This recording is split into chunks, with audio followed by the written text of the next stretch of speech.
Hey guys, what is up? SuperKmanrocks here, and I am here for my LPL Regional Qualifier Finals overview and analysis. Obviously, we just put out the LCK version of this video yesterday, along with an LEC recap. If you haven't seen those videos, I highly implore you go check them out. Obviously, we're putting out all of the content on all 4 of the major regions, so if you haven't seen anything that you want to catch up on, I highly recommend you do that, but maybe watch this video first. But this is a really interesting series between two teams that I don't think a lot of people expected to see in this spot for one reason or another, but definitely going to be an interesting one to talk about. So, before we get started with anything, let me know down in the comment section below how you guys felt about this series. Who did you expect to win going into it? Did things go as you expected? Was it closer? Was it not as close as you expected? Let me know all of that down in the comment section below. You know I love hearing you guys' opinions and kind of starting that discussion here. So, with all that being said, let's go ahead and jump right into our games here. And really, it's just one series.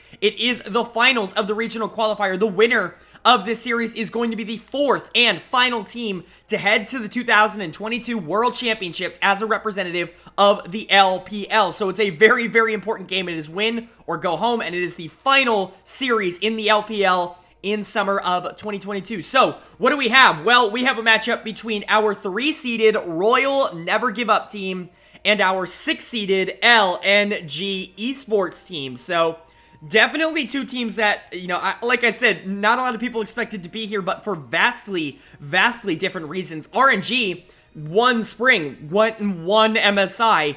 They're on the verge of being the first MSI champions ever to not make the World Championships. You certainly did not expect to see them in the last chance qualifying match here in the LPL. You would expect this team to have been able to kind of waltz their way into a qualifying spot, and unfortunately they just weren't able to do that. They got reverse swept by EDG in the round prior, and now are sitting here having to win one more series to go to Worlds. As for LNG, this was a team that looked in complete disarray throughout a majority of the summer split. Their jungle mid duo that they brought in to really take over the team really did not gel in the way that they wanted them to, but eventually towards the last week of the season, onward into playoffs, they really started to figure things out. Their bot laner, Light, has really started to become one of the best in the entire world. Tarzan and Doenb realized how to play together, which is mostly just funnel Tarzan instead of funnel Doenb, and then Ale and Lumao have done a really good job of being able to support the team. Ale has been a pub stomper against worse competition, but he has looked a little shaky against better ones. So we've definitely got an intriguing matchup on our hands, but let's not waste too much more time. Let's go ahead and jump right into our game-by-game analysis, and that kicks off with game number 1. And game number 1 was won by RNG. They are able to do it in game number 1. They're able to take a big early lead in this series, which obviously is a good sign. Being able to get momentum on your side early is super important, and man, this game was an absolute steamroll. This is one of the least close games that we've seen in the playoffs in a little while. Pretty much every game, especially in the LPL, has at least been relatively close. You don't get a lot of complete and utter blowouts, but this one was a complete and utter blowout. I think even more so than maybe even the goal difference would indicate for you. Just a great game from RNG, a complete early game dominance from a team that really knows how to play it. They bring out the Poppy, Lucian, Nami, a very strong early game trio. Obviously, I talk about Poppy and Wukong probably being the 2 best junglers on the patch right now, and I would stick with that. Unfortunately for the Wukong, I think he actually has a pretty bad matchup into the Poppy overall. There's really not a lot that he can do into Poppy in particular, and she has just as much pressure as him, and so unless you're really good at Wukong and you just have better map pressure, you're able to jungle faster, etc., you're really gonna have a hard time of being as effective into something like a Poppy as you would into almost any other jungle on this patch. And so Poppy comes out here for Wei, and he just completely takes over this game. It was so not close. He invested a ton into this bottom lane early on, investing into that Lucian Nami lane. Obviously a very good idea, because Lucian Nami can really get to that point in the mid game where they're just so strong, and obviously you want to get that Zeri behind, because if you don't get Zeri behind, she will be just as strong as Lucian, even if she's just a little bit behind. She has to definitely be on the front of the mind pretty much at all times if you are a jungler, because you cannot allow her to get to that power spike, because even if you are ahead, she's the kind of champion that can just take over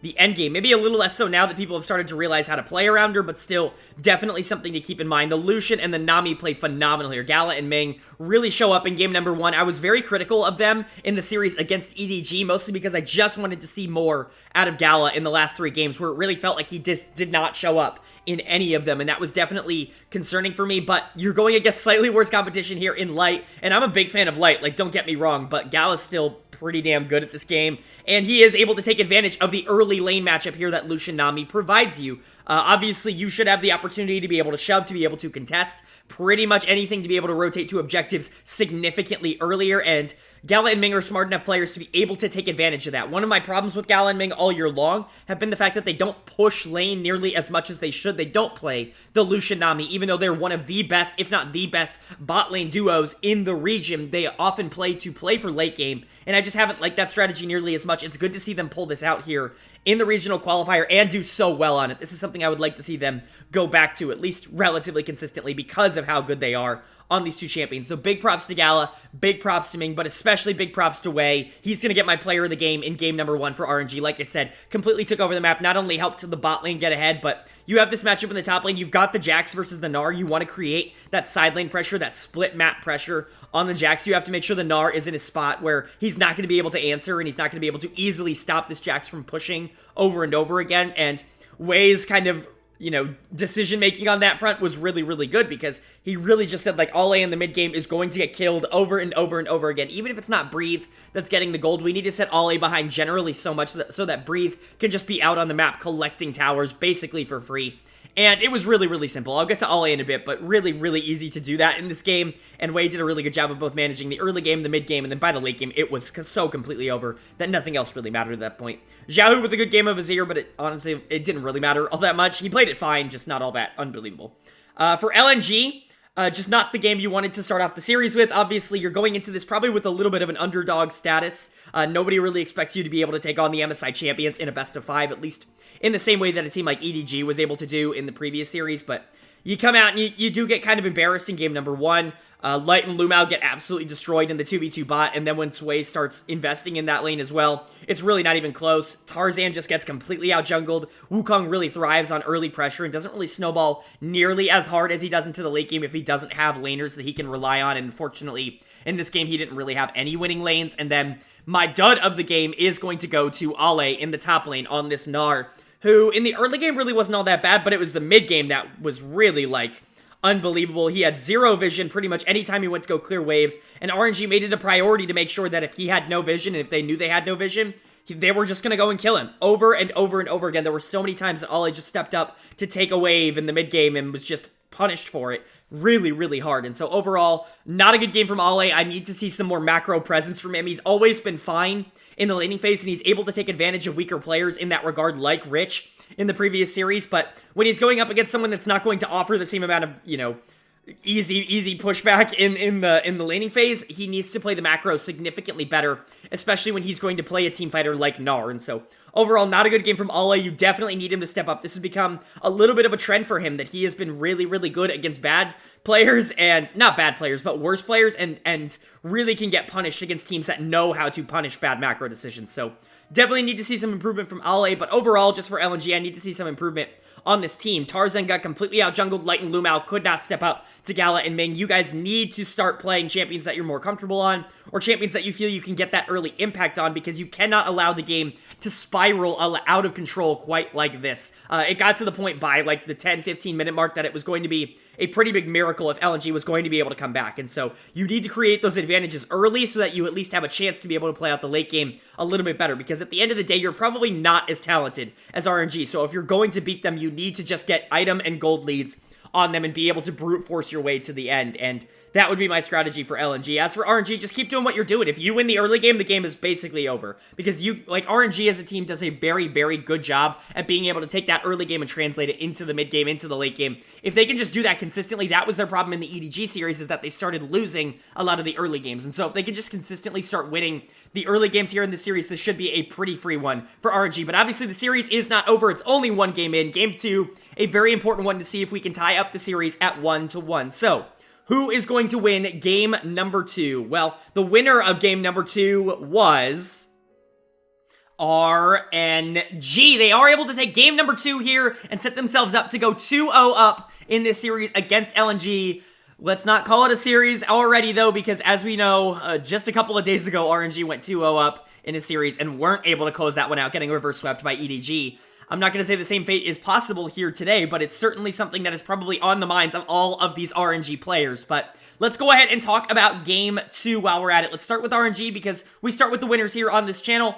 This was a huge gap in the bot lane. Like, the bot lane really showed up in this game. You get the Sivir Zeri handshake. Obviously, you're going away from the early game Lucian here and just going for the late game carry here. And man, did Gala and Ming really show up in this game. They were the parts of this game that I think really were the most RNG favored. There were points in this game that LNG certainly had a potential to just be in the lead. You could make a case that, you know, even though they were a little bit behind in gold, that they had an advantage in map pressure and were probably, you know, just scaling in momentum a little bit better. But Gala and Ming were going to make sure that that never happened. They played a phenomenal game here on the Sivir Yuumi. Obviously, a ridiculously gross and disgusting lane, but at the end of the day, whatever wins is whatever wins. Player of the game for me, it was a really easy choice this game. It is easily going to go to Gala in the bot lane here. A great game of Sivir from him. Not only in the early game to really just be able to set himself up to scale into that late game a lot easier than someone like Light was onto Zeri, because he was able to generate a lot in lane basically by himself. Well, with Ming, obviously, but without jungle attention in the 2v2. But even outside of that, his late game damage, especially during this like Baron fight, which we'll get to in a bit, was absolutely massive for him, and he was really the big carry for RNG this game. This was not a difficult decision at all. Ming definitely deserves the second place on that, though. Obviously, it's hard for me to give player of the game to a Yuumi, but the impact that the Yuumi had on this game was absolutely ginormous. He was basically everywhere he needed to be. Gala could not die in this game. There were so many moments where he got to play so aggressive and so forward because that Yuumi allows so many different opportunities, and Gala played it basically perfectly. Ming was able to assist that basically perfectly. Overall, this bot lane just played phenomenally, and you gotta give all the credit in the world to them for that. You gotta give credit to Xiaohu as well. Really good game of Taliyah. The mid game was a little bit questionable at points, although he was a little bit more active than someone like Doinb was on the Lissandra. I really don't like the Lissandra pick here, and I'll get to that later, but Taliyah was a little bit more active, I think, generally, just moving to objectives, but at the end of the day, a lot of Xiaohu's gold came towards the back half of this game. I've been talking about Taliyah being an absolutely massive pick for this RNG team. It's been one of the best all year long, because not only is Xiaohu a good proactive player, but he plays Taliyah so well as a damage threat towards the back half of these games that he's actually able to do a ton, especially into a ton of dashes, like Wukong trying to go in, like Zeri, like potentially even someone like Lissandra going in on those and on that ground, right? It's going to do so much damage if you dare try to come across that. And so Xiaohu really pilots this Taliyah champion really well, and that was shown off here in game number 2. And then I got to give Wei some credit here. Obviously not the best early game from Wei, we will get to that, but he smites when it matters. LNG goes for a little bit of a Baron flip towards the back half of this game. Wei is able to steal it with the smite, and that really changes the tide of this game. It allows Gala to really clean up a lot of that team fight with a little bit of the extra stats, and then overall they're just able to push into the base and end the game, and that was huge for RNG. If that doesn't happen, LNG sitting in actually a really good spot to just be able to win the game, but overall, Wei does come in clutch with the big smite and ends up securing the victory for RNG. Overall, I would say a good game from them. Not as clean as game number 1. Certainly not as clean as game number 1, but definitely a good game nonetheless. You earned the win. It wasn't like you lucked your way into it and LNG just threw or anything like that. You definitely earned the win, but definitely a closer game than game number 1. As for LNG, you had this game, I think, in a little bit, like, I think they're going to feel like they had this game at least a little bit. Mostly because Tarzan had such a good early game here on the Wukong. The Poppy is banned out, and that's really the only pick in the meta right now that I think has any sort of contest on Wukong in the early game to be able to influence the lanes, and luckily for Tarzan, he was really able to aggress in this jungle matchup. He was going for heralds, he was going for dragons, he was giving up early dragons so that he could fight for later ones. He was making sure that someone like Ale had gold in the top lane. He wanted to make sure that Jax did not get nearly as ahead as he did in game number 1, and so he was investing into that top lane. He was investing into that Rift Herald. He was investing into things that he could actively control, and he actually got himself a pretty decent gold lead. It was towards the mid to end game that Tarzan really started to fall off as a carry, which Wukong does, but unfortunately for him, his bot lane carry in Zeri just did not get ahead nearly in the way that he needed to. He needed to invest in that lane early, and unfortunately for him, I think he just prioritized that top side a little bit too much, allowing Wei to generate some of that dragon lead, and also be able to help Gala push a little bit harder into that Light Lumao matchup, just basically give him the map pressure for Light not to be able to answer nearly as hard. But overall, I don't like LNG's draft all that much. I think you're really, really lacking in late game damage, and I think it really came back to bite them here. I think it's really just Zeri versus the world. There's really nobody else on this team that's going to be doing a ton unless you're super fed on the Wukong, but obviously it's really, really difficult to get super fed in pro play just in general. I really hate the Lissandra pick out of Doinb here. Not only is Doinb not all that great of a Lissandra, he's not bad. It's probably one of his better, like, mage champions in this meta right now, but what is, like, Lissandra is a counter pick to these really aggressive, engaged assassins where you can point and click and just blow them up instantly. Talia is not one of those picks. She's going to be sitting on the backline. You're going to have to go deep in order to get Talia in a fight, or Sivir, or anything like that. Really, you have no good target for Lissandra ult in this game, and that leaves you in a very precarious predicament, because really, what does Lissandra do outside of, you know, point and click ult somebody and CC them down? She doesn't really have damage. She doesn't really have a ton of CC outside of that. Like, there just isn't a lot that I would say Lissandra is absolutely crucial for, and unfortunately for Doinb, he wasn't really all that useful this game. He wasn't really a problem, but I just don't really like the pick. If you're not going into Ahri, if you're not going into Sylas, I really don't understand going Lissandra. She doesn't really counter anybody else in this meta, especially the Talia. But overall, I still got to give my dud of the game to Ale in the top lane. He was given a lot more resources in this game, but man, he just plays so reckless in the mid game. Like, his ability to overextend and not really have any vision, not really care if he's going to get caught, it really, really came back to bite him here. Xiaohu did a really good job of making a lot of macro plays in the mid game. A lot of them happened to be on Ale. Breathe actually was at a pretty big disadvantage in the early game here, and then he was able to generate a lead back on Ale just because he was throwing it in the mid to late game. He got to this point on the Gnar where he was just not all that useful in the late game. When you're mini Gnar, you're going to die very quickly, and I think he just overestimated his damage. Another time in this matchup where it felt like Breathe on the split push Jax was just significantly miles ahead in terms of macro play in comparison to Ale, who was very, very, very lane focused overall. But overall, I'd say not a great game from either team. Like, they definitely both made their mistakes, but RNG was able to come out with the win. LNG was certainly in it. If Tarzan had managed to land that smite on the Baron against Wei, I actually think this might have been a little bit of a different game, but in the end, we're talking about an RNG 2-0 victory, or a 2-0 series lead. So what does that mean? Well, obviously, series isn't over. We just saw a reverse sweep with RNG. We've seen a bajillion reverse sweeps in the playoffs so far. LNG just has to get their head on straight, and they have to be able to capitalize on some of this early aggression that they were able to create. Obviously, you're starting to doubt yourself a little bit because a lot of your players are just straight up losing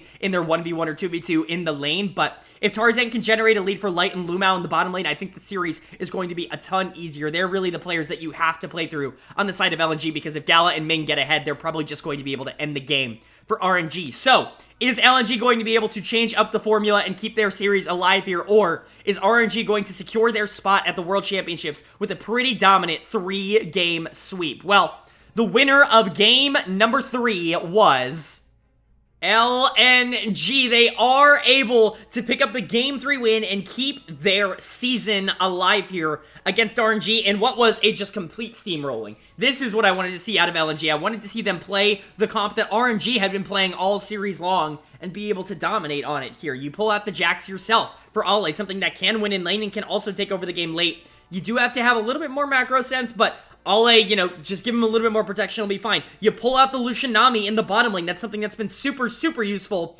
across the LPL playoffs. If you can play those Lucian Nami champions really, really strongly, that early game lead can really translate a lot into the mid game. And boy, how did we see that. And then Tarzan and Doinb really stepped up in the early game here to be able to create a lot of pressure on the map for this LNG team. I really just think they took what RNG was doing, especially in that game number 1, and just said, why don't we just do that ourselves?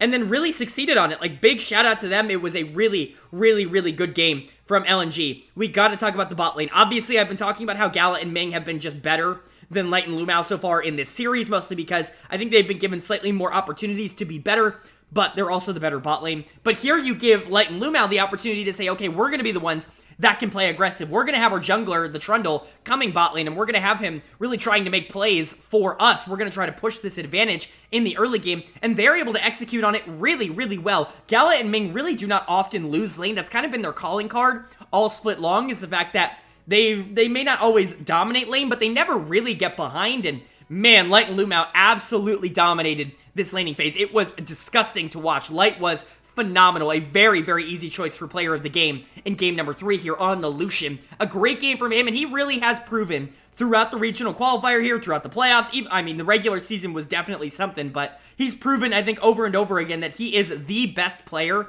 on this LNG team, and I think it's really not all that close right now. Obviously, I think Tarzan is a very good player, and I think Doanby has his moments, but Light is the guy for LNG Esports, and he proves it every single time this team wins. A great game from him. His positioning was near perfect in the early game. He was able to take the assistance that they basically gave him in the early game and be able to just outposition and outclass Gala and Ming on this Lucian pick. You got to give a lot of credit to Lumao as well, being able to enable that Lucian. That's what makes this lane so deadly. It's not just one or the other. It's both of them together. The heals, the damage increase that Nami can give Lucian, it just makes him very, very difficult to actually punish in any sort of trade capacity, because if he can land an auto attack on you, it's probably going to do more than yours is on him. So overall, it's a very difficult lane to deal with, and Light and Lumao played it basically perfectly. Gotta give a lot of credit to Tarzan in that regard as well, though, for being able to recognize that going bot over and over again was going to be a fruitful strategy. He was able to do that and also be able to generate a lot of leads with dragons that he was able to get, was able to trade a few of them for towers, was able to trade a few of them for Rift Heralds, but at the end of the day, he set his team up in a phenomenal position, whereas the Trundle really didn't have to do all that much work after 10 minutes, which is basically the dream scenario. You have Ollie and Doanby here on more quote-unquote side lane threats, two laners that I think can be a little bit more self-sustainable. The Jax going into the Gragas is a pick that, if you don't get punished early, is absolutely going to destroy that Gragas in any side lane in the late half of the game, because he wants to group, and he's not really going to get the chance to. And then Talia actively can side lane, mostly because her ultimate allows her so much flexibility to join fights late and really have a huge impact towards the back half here. Flanks on Talia are severely underrated, and I think we saw that from Doanby in this game. Overall, basically a perfect game from LNG. You can't really ask for much more after going down 0-2 at the beginning of a best of 5 here, but they certainly bounced back in game 3 in a strong way. As for RNG, they just got outclassed here, and really it happens. Like, I'm not going to sit here and hit the panic button. Pretty much every team at this level has, like, one game where they just aren't able to compete, because it's so competitive. Like, these two teams are so good, and they're so high-skilled that, you know, it's really not a shock to me that one team is just going to be able to show up and dominate the early game and translate that into a win completely. And a lot of that, like I said, was through bot lane. There was a really big bot gap in this game. There was one in game 2 as well, but it kind of flipped here in game number 3, where Light and Lumao were really phenomenal. Gala and Ming certainly not up to standard. Ming is actually going to get my dud of the game in game number 3 here on the Lulu. You don't really see Lulus consistently getting punished nearly as much as their ADCs do in lane, mostly because Lulu can just play so safe. She never really has a reason to step up. Her poke, her damage doesn't really increase if she's like further forward, and so there's really not a lot of opportunities for her to get picked off. But if you're positioned poorly, if you have good Nami bubbles, you're able to pick up kills on that Lulu pretty consistently, and unfortunately for Ming, he just didn't have all that good of a game. I'm not super worried about him. This is a pretty atypical game for Ming, and pretty atypical for Gala as well, and so I wouldn't expect this to be a trend in this series, but it certainly was something that happened in game number 3 here. Gala and Ming were out of position and caught out a lot. Wei got out jungled in the early game, but it really wasn't all that big a deal, and then Breathe just had zero impact on this game as the Gragas in the top lane. Obviously, that's a champion that really wants to generate, like, at least a small lead in the early game. His early game is typically pretty good, especially in comparison to something like a Jax. You should be able to at least generate a CS lead in that matchup, but wasn't able to do that. And then you really want to be in those team fights. You want to be the one, you know, using that ultimate to make sure that the Lucian can't really get in, because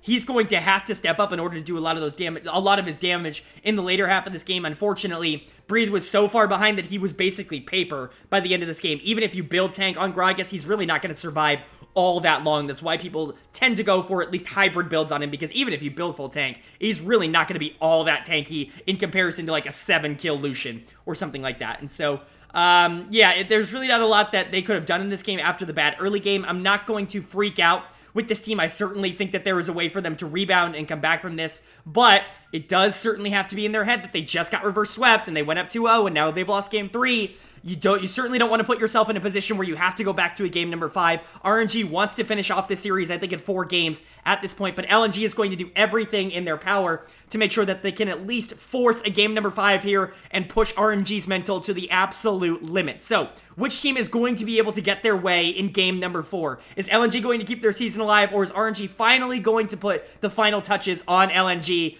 A team that has gone from the first round of the playoffs all the way here to the finals of the LPL regional qualifier. Well, the winner of game number 4 was LNG, they are able to win game 4 here and push it to another game 5 here in the regional qualifiers in the LPL. It is actually insane the consistency of which this is happening around the world right now, but let's go ahead and talk about game 4 before we talk about the implications on this series as a whole. A really good game from LNG, mostly because this is kind of the opposite of what they've been doing the whole series. They go for a very, very interesting draft here. The Lee Sin Nocturne jungle mid duo is ridiculous. Like, this is something in no circumstance would I ever recommend, but it kind of worked in this game. Like, Nocturne Kennen, I think generally as a solo lane combination is phenomenal. The disorientation that you can get from Nocturne just turning out the lights and you have no idea where Kennen is, and he can just come in and completely burst your backline down,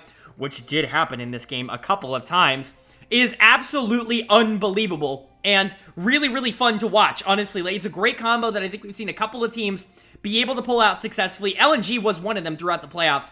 Doinb's Nocturne has always been fun to watch, but the Lee Sin is certainly interesting, and that's not even to mention the fact that you draft the Gragas and you flex that into the support position for Lumao as a more aggressive, like, engage style support, and it works. Like, it really works. Tarzan really invests into this bottom lane early on, which obviously I've been telling him to do all series. Getting light ahead has been a huge priority for this team overall. He does that in this game, investing in this area, investing in the Gragas. The Gragas is actually pretty massive because there's only so much that Gala can spell shield. Gragas actually has a ton of CC, a ton of ways to get on you and stay on you, and if you have the Lee Sin there as well, there's so many things that you actually have to account for if you are Gala. You basically, in my opinion, have to spell shield the Lee Sin Q if he's going to be there, but that's super easy to deal with if you are the LNG team. Like, you can just kind of delay Lee Sin and you can have Gragas full go in, and hopefully hopefully Gala spell shields the Gragas body slam, and then you can just get the free Lee Sin Q in, and then it's a free kill basically at that point. A really, really interesting combo overall. I often don't like Lee Sin because he doesn't scale all that well personally into the late game. He relies so much on his laners to be ahead, but he did a great job of being able to create that effectiveness on the map early, making sure that the Zeri had gold, and then you also draft a team around him that is inherently going to be useful in the late game. Lee Sin's damage doesn't really have to be there. His utility is going to be significantly easier to pull off because of the Nocturne turning the lights off, because of the amount of CC that Kennen Ultimate and Gragas Ultimate are able to provide you. I really, really like this draft from LNG. It's kooky, it's crazy, and it definitely worked. The player of the game, pretty easy choice, is going to go to Ale on the Kennen. These ultimates in the late game do a bajillion damage. He goes 7-3-3 here, but it's even worse than probably his score line would entail. The amount of impact that he had on the back of this game, Gala was completely irrelevant. So was Wei in this game, which we'll get to, but Gala could do absolutely nothing, and it wasn't even really entirely his fault. He was just put in a position where lights go out, Nocturne's on him, he either has to spell shield the Nocturne, or he gets Kennen ulted, or Lee Sin gets in on a Q, or he gets Gragas ulted. Like, there are so many things that could cause Gala to just not play the game in this one that it was really, really tough for him to really be able to do anything. I really love when teams go full aggressive on comps like this, and I am super for this. Like, I've been talking about it all year long. I think Nocturne is a pick I want to see more of. Kennen, I think, can work really, really well with that. I think if you can play the Nocturne mid, the Kennen Nocturne solo lane duo is amazing. Adding in something like a Gragas in there is phenomenal, and obviously you still have your damage, your hyper carry in the back with the Zeri. As long as she does get online because of some early game ganks from something like a Lee Sin, she is going to be able to do enough damage in the late half of these team fights to be able to make up for maybe some of the damage you're missing out on from like an Azir or something in the mid lane. Overall, just a really, really, really cool draft from LNG, and it's really fun to see them execute on it. As for RNG, they definitely were in a spot where they at least had an opportunity in this game, but I like their draft significantly less. Most of it revolves around the fact that I think LeBlanc in the mid lane just doesn't offer you enough, and you invested so much into her in the early game. She really has to be able to match Zeri's damage towards the back half, and she just has absolutely no shot of being able to do that. She's going to be able to potentially burst down, I don't know, the Kennen if he doesn't have Stopwatch or Zanya's up, but outside of that, there's really no one on this team that she kills all that easily. Like, the Nocturne can spell shield a lot of her stuff. The Lee Sin's not going to die, and even if he does, it's really not all that big of a deal. Same with the Gragas. Like, I don't really get what the LeBlanc actively does in this game, and this is kind of going back to what I've been talking about for a while. I just don't think LeBlanc is all that good of a pick. In the meta right now, she is one of the lower tier assassins in my mind. I would rather have Ahri, I would rather have Sylas, I'd rather have Akali. Those picks I think just do significantly more, and even then I'm not all that high on something like an Akali, but you really rely on this LeBlanc to be a huge damage threat towards the back half of the game because you draft the Fiora in the top lane. And yes, Breathe does get a little bit of a lead here, and he is able to create a lot of pressure in that side lane, but you get to the part in the later half of this game where she has to group with the rest of the team because the Nocturne Kennen, like Gragas trio of Engage, is too dangerous to leave alone. If you're 4v5ing there, you have a 0% chance to win. Even if you are relatively neutral in gold, there's just not a lot of opportunity for you to actually fight them in a straight up 5v5, especially if it's around a choke point like an objective. And so overall, like, the Fiora has to come in and group a little bit more. And while I think Breathe did play relatively okay towards the back half of this game, he really was the only one that was having any sort of impact, and it wasn't even in the way that you want out of the Fiora. So overall, like, not great from RNG. The dud of the game was a pretty easy choice here. It's gonna go to Wei on the Wukong. Got completely out-jungled in the early game by Tarzan, was able to invest a lot into that bottom lane, and his investment, his idea of carry potential in this game was going on to Xiaohu on the LeBlanc, probably the least important of these three lanes. If he invests super hard into the top lane, make sure that Kennen gets behind, all of a sudden the threat of the Nocturne Kennen combo isn't nearly as tough. If he goes bot lane to try to match with the 3v3, you can at least try to put Gala in a position where he's going to be at least neutral in the late game on the Sivir to be able to teamfight a lot easier. Investing in LeBlanc this game was probably the worst possible decision, because even when you do invest into her, even when you do put her in a position where she can be strong, she's just not going to be strong enough to be able to win you the game. Not to mention that Wei, I think, played really, really poorly towards the back half here when it came to Peel. Obviously, the Nocturne ultimate makes that a lot more difficult, but you still have a job here, and he just did not accomplish that, in my opinion. So overall, a much more rough game for RNG. Obviously, it's not the schlacking that it was in Game 3, but honestly, that makes it worse. The fact that they were in this, and they had gold, and they just made wrong decisions in order to get themselves to this point is definitely concerning. This is the second series in a row now where they won Games 1 and 2 and have lost Games 3 and 4, and the last one they lost, Game 5. Is the history going to repeat itself here against LNG? Is LNG going to shock everyone and surprisingly be able to take that fourth and final spot at Worlds, or will RNG calm their mental, get back on track, and finally be able to close out the series here in 5 games, preventing the reverse sweep? Well, we're going to find out right now, as the winner of game number 5 and the number 4 seed for the LPL at Worlds is Royal Never Give Up. RNG do it. They are able to hold off the reverse sweep, and they are able to take game number 5 and make their way to the 2022 World Championships, avoiding disaster, avoiding being the first team in League of Legends professional history to win MSI and not make the following World Championship.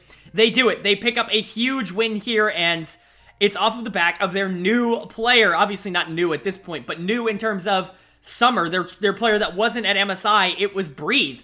And really, I'm going to say this, Breathe has been incredibly clutch for this RNG team over the course of the entire season. Pretty much anytime this team started to fall apart in terms of mental and in terms of the way they're playing around the map, they feel very confident in being able to put Breathe on a carry champion, someone who can either split push, someone who can come in and really influence the team in the team fights. And he's going to be able to win the game for them, and he really did here in game number 5. He's going to get my game 5 player of the game. A great game from him on the Fiora here in game number 5. Obviously, some things that you can fix, a little bit of over-aggression towards the back half of this game when he did collapse for these 5v5 team fights, but still, it's Fiora. He was doing so much damage towards the back half. He was basically making this Jax completely irrelevant on the other side of this matchup. And then Tarzan on the Wukong had absolutely no effect in this game because the Fiora was zoning him out of these fights all the time, especially towards the back half. So really, really well played from Breathe in that regard. And not even that, he was able to create so much tempo for RNG to the point where Wei and Xiaohu, while not being ridiculously far ahead, were able to make a lot of plays around other objectives, most notably Dragons being able to get that Ocean Soul towards the back half of this game after losing some Dragons in the middle. And that was huge. That was absolutely ginormous for RNG. Once you get Ocean Soul on Fiora, once you get it on Trundle, hell, even on Zeri, especially on Zeri, even Sylas, like, it becomes a major issue to actually have to deal with this team. They become significantly harder to not only kill, but to actively fight because their extended fights become a lot more consistent. And that's what we saw towards the back half of a game that really did go quite to the limits, even when I would consider RNG to be in the driver's seat for a majority of the game. But Breathe was a big part of that, being able to create a lot of pressure on the map for RNG and then also be able to kind of collapse in and really be a huge factor in those team fights. So great game from Breathe and a huge clutch performance from the newbie on the team. And shout out to the rest of the team as well. Wei and Xiaohu definitely had a big impact in the mid game on the objective part of this game, both for good and for bad. Wei was giving up a lot in the mid game in order to be able to invest into that Fiora into the top lane, but by the time that Fiora got strong, they were able to reinvest back into that bot lane, be able to secure the Ocean Soul, make sure that Gala and Ming weren't really in a problem situation. And then, you know, you started to team fight towards the back half of this game, you were able to create a lot. Good on Xiaohu in that regard. Gala and Ming were good as well, even if they weren't the focal point this game. They didn't actually make a lot of mistakes, which was absolutely huge. Tarzan really wanted to invest into that bottom lane here of the Sivir Rakan on his side, and it really wasn't able to pay off, as Gala and Ming were never really in a position to be taken advantage of. And so overall, just a really good game from RNG. This is what you wanted to see from a team that you were really worried had just completely lost their mental after potentially getting almost reverse swept twice in a row to leave their spot out of Worlds. And luckily for them, they were able to get everything back on track. They were able to get their mental good, and they were able to come in here and win the game. As for LNG, definitely a tough loss. You're gonna be sad that you weren't able to complete the reverse sweep here, that you weren't able to win the game 5. But at the end of the day, you probably weren't the better team in this series. Light definitely tried his best, and I honestly think he played really well for LNG in this series. He tried his best in this game as well, really the one with the most gold. On the side of LNG, they really invested into him and wanted to make sure that he had an easy time of carrying the game in the back half here. But you go with the Rise in the mid lane, which I just think is overall a very weak pick. You go for the split push, like, match top lane here with the Fiora versus Jax, and the Jax just gets completely battled in that matchup. Like, overall, I think that the Jax can do fine into Fiora, but Ale was not the better player in this series, and he certainly wasn't the better player in this game, and so he's going to get my dud of the game here in game number 5.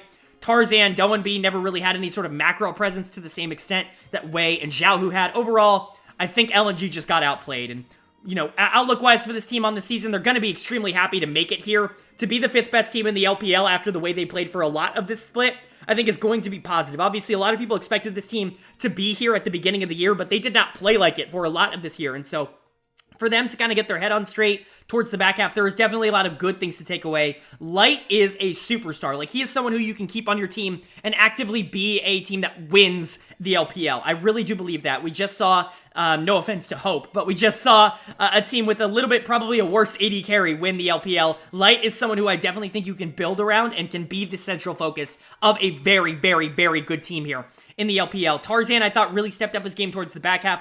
Doanby, while being incredibly inconsistent, definitely had his moments. Lumao, I think, proved to be better than a Wandy for a majority of the split. And Ale definitely did pub stomp a lot of the bad players or the worst players than him in this region. Like, there's really only, I would say, like 3 or 4 top laners in the region that I would expect to be able to beat Ale on a consistent basis. Unfortunately, he had to play basically all of them on his way to Worlds this year, whether it be Flandre, whether it be 369, whether it be Breathe in this series. He unfortunately had to play a lot of the top laners in this run, and he just wasn't up to par to be able to handle those guys because his aggressive playstyle doesn't quite translate nearly as well. But overall, I think you have a very talented team. I'll be interested to see if they want to run it back or if they want to move into a different direction. I think they can go in both ways, and I don't think either is entirely wrong. I think maybe another year of full cohesion might be a good idea, but also there are definitely some upgrades that I think you can make to this roster to potentially make it a top 2, a top 3 team in the LPL. Whatever you do, though, you're going to have to look back on the season and say, well, it wasn't exactly what we wanted. We wanted to make Worlds, but we came very close, and that we can't be disappointed with how we played over the course of the last few months. For RNG, they do it. They make Worlds. They make Worlds as the 4th and final seed, which obviously isn't the place that they probably wanted to be, but they do end up making the World Championships, and they give themselves a shot to be the Double Crown winners here. Obviously, no full year sweep, no, spring, MSI, summer, and Worlds, on the line for RNG this year at least, but they do have the opportunity to win 3 out of the 4, which is pretty huge. They move into play-ins, which we'll get into. I can't imagine being the team that has to play Gala, Ming, and Xiaohu in play-ins. Like, imagine you're a wild card team that has to deal with that. That's going to be absolutely disgusting, but RNG should theoretically be able to get out of play-ins pretty easily, and then this is a team that I think could surprise a lot of people in group stage. The problem with them has always been consistency. If they can get their head on straight, if they can really have Gala and Ming like take over in the late game, and then really play around the solo lanes here in the early game, I think that's really been their most successful strategy. If they can do that consistently, I think this team is going to be an incredibly interesting one to watch for like one of the best teams in the world. And obviously all 4 of the LPL teams are kind of in that category, but RNG is certainly not out of that just because they finished 4th here. They definitely have an uphill battle to climb, but they're going to be excited, and I hope they buckle down and really come into their own as we get into the World Championships here.